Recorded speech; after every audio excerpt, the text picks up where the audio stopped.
be showing how to get the cleanest inside miters you're ever gonna see with baseboards. And so if you pretend like this is your corner right here, and this is our piece that's coming in like that, we're going to be doing what is called a coping cut on this piece. So I'm gonna take this away. And the very first step here is to pretend like you're doing a normal inside miter at 45, just like that. So I'm gonna cut this piece. And basically all we're gonna do when we make a coping cut is remove all of this stuff with our coping saw. And then the other thing I do is on this case, you can see that at the very top, there's that flat profile. So what I'm gonna do is I'm gonna cut it straight. That's the first thing I'm gonna do is I'm just gonna cut it straight at that. So we're gonna go back to 0. And I'm gonna try to line this up.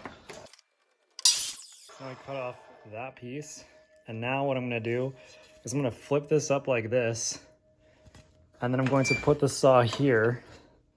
And then I'm going to, with the saw very carefully, try to remove as much as I can with the miter saw. And once we've done that, then I'm gonna come in with the coping saw to get the final piece.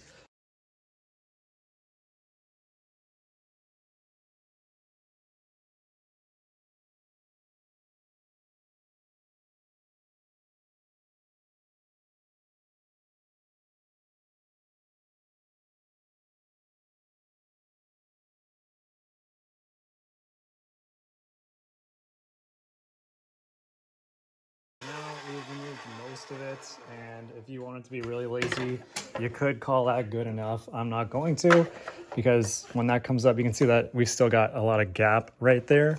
So now we're going to come to our next part, which is coming in with our coping saw.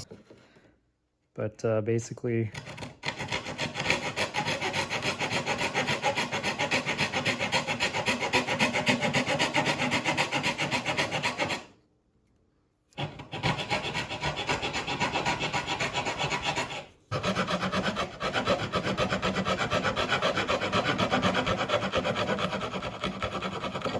this is how things look on the other side. It always looks weird, but we're going to take this over and try that out. So this is the finished product. So now we come in like this. You can see we've got a very tight inside miter. The beautiful thing with this is it can be off by a good margin and still look a lot better. But hopefully this helps, and thanks for watching.